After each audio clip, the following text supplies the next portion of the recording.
Welcome back to Career Talk. I'm Cole Sperry, Managing Editor here at Optum Careers. Today we're going to talk about transferable skills and are they important in your resume and your interviews. As the job market continues to tighten, having a competitive edge over other job seekers is going to be key. When transferable skills are used correctly, they can help you differentiate from your peers. However, sadly, the way most job seekers write and talk about transferable skills has recruiters and hiring managers tuning them out. So today we're going to break down what a transferable skill really looks like, because there's a lot of confusion about this, how much they really matter, how you can identify them, how to write about them in your resume, and how to talk about them in your interviews and your follow-up and as you go through the hiring process. So let's start with what is a transferable skill. Most people feel paralyzed when they hear the word transferable skills. This fear stems from a misunderstanding of what the word really means, and it's shared by recruiters, hiring managers, and resume writing experts. Many people confuse transferable skills with traits. Many of the so-called experts call them soft skills, and they include things like high energy, attention to detail, determination, working well under pressure, dependability, creativity, on and on. You've heard all of these. These are not transferable skills. These are traits. Traits describe the manner in which you perform a skill. They are not a skill themselves. True transferable skills are not industry or technical knowledge based. They are not tied to a particular job, a responsibility, or a task. For example, if you are a financial analyst, you may possess the technical skill of building financial models. A transferable skill you may possess could be synthesizing data. And a trait you might possess could be attention to detail. In this instance, your technical skill is knowledge-based and specific to the type of work you do. Your transferable skill of synthesizing data, that transcends any industry or any job function. And the trait, attention to detail, that's the manner in which you may perform both that technical and transferable skill. You see how it fits together? They are very different. Transferable skills can be divided into categories. So Sidney Fine developed this 3-category system in conjunction with a project for the U.S. Department of Labor many years ago. And it's a really good one. Transferable skills come in these 3 categories. You can do with people, what you can do with information, and what you can do with things. For example, you may be able to negotiate with people. That is a transferable skill. You may be able to analyze information. That is a transferable skill. You may be able to set up portfolios. That is a transferable skill. Thinking about transferable skills in categories will help you identify yours. They're also hierarchical. Within each category, there is complexity. Let's stay with that financial analyst example. A first-year analyst may be able to compare data. A second-year analyst may be able to analyze that data. But a third-year analyst may be able to synthesize that data. Comparing data is very simple.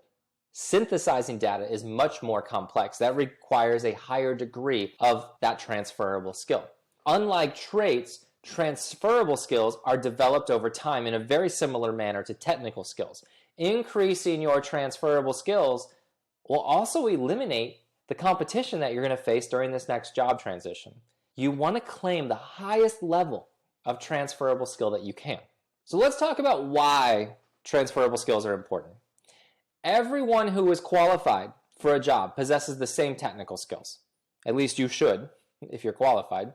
In order to make a successful job transition or a career change, you're going to have to do 3 things.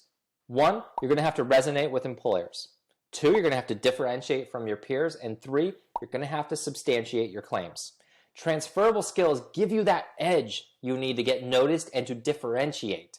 Where you may hold the same technical skills, the same knowledge, and maybe even some of the same experiences as your peers, your unique background comes with a very unique set of transferable skills and a hierarchy of them. For example, all things being equal, an employer may find it more attractive to hire a manager who can mentor a team rather than one who only has a level of supervising a team. There is a difference. Supervising is lower on the hierarchy of transferable skills. of what you can do with people. Transferable skills may also help you compensate in areas where maybe you lack some of the technical knowledge. You do not want to ignore these in your resume and your interviews. So how can you figure out what yours are? We did a survey a while back, about 500 professionals, and we found that 95% of them had no clue what their transferable skills were. That's a problem. To identify your transferable skills, start by writing down situations you've encountered in your professional and even in your non-professional life. Write them down. Write down the goal you wanted to accomplish, the obstacles and challenges you faced, the step-by-step process you took to accomplish that goal, and the measurable outcome or results that you realized in that situation. Now you can analyze each of those for any transferable skills with people, information, and things. Keep track of how often some of those same transferable skills keep coming up in those situations that were involved, that you use to get through them in that step-by-step process, in the outcome. And you can rank these together. What you want to find out is you want to keep track of patterns. And if you need help getting started, we have an e-guide at Optum Careers with 54 transferable skills broken down by people, information, and things. That may help you get started in identifying those patterns. Once you've identified your transferable skills, let's talk about whether you should include them in your resume or just technical skills in your resume. In another study we did where we surveyed recruiters, nearly every recruiter we talked to said they never search for transferable skills or traits when scanning resumes. In other words, they're not going into an ATS and typing in, show me people that have negotiating in their resume as a keyword, or that have problem solver in their resume as a keyword if we were talking about traits. So if you're losing sleep over having an ATS optimized resume with transferable skills, you can actually go to sleep tonight. However, a majority of recruiters and hiring managers stated that they do prefer to see transferable skills illustrated in a resume. So following the resume advice of cramming transferable skills or traits into a core competencies section appears to be a losing strategy.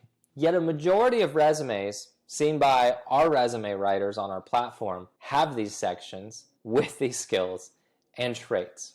If that's you today, you may want to consider using this real estate for something else and not wasting space based on outdated resume practices. We like to think that the reason so many resumes have these irrelevant buzzwords is because job descriptions are also often littered with them. Identifying important skills from a job description is helpful, but don't copy poorly written job descriptions into your resume.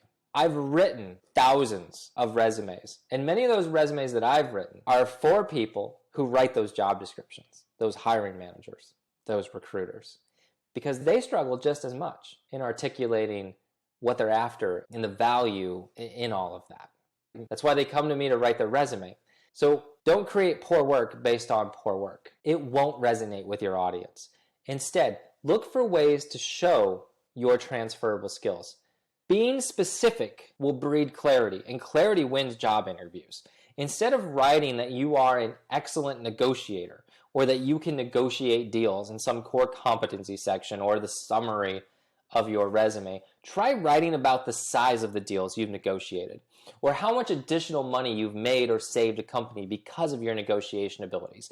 Show it off. If you want to convey your oral communication skills, instead of writing that you're an excellent communicator in a skills section or that summary, you could write about how you spoke with 40 clients per day and sold something to 40% of them in one call closes. That screams excellent communication skills.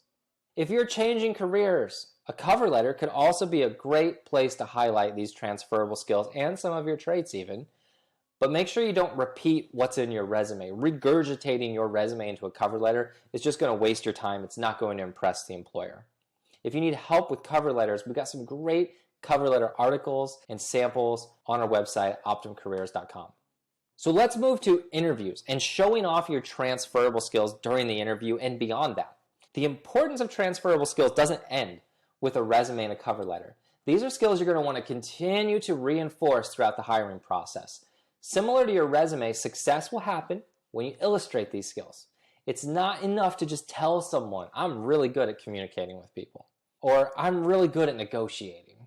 You need to treat every interaction as an opportunity to show these skills off. If you're good at researching, how well did you research the company before the interview? Were you able to show off those research skills during the interview and show them, hey, look, I know this about you. I know this about you. I researched this. If you're good at oral communication, well, how well did you communicate concise messages in your interview? Did you show executive presence? If you can't hold your own in an interview, how are you going to hold your own when you meet with the board of directors next month after they hire you? Do you have good negotiation skills? Did you ask smart follow-up questions based on what was being said in the interview? Did you dig to find points of collaboration and similar interests? Do you have great follow-up abilities? Did you send a thank you letter after the interview? You've got to show these things. You can't tell someone, I'm the best follow-up person in the world, and then not follow up. You can't tell someone you're the best negotiator and then not ask intelligent questions and verify that you've got buy-in and build collaboration.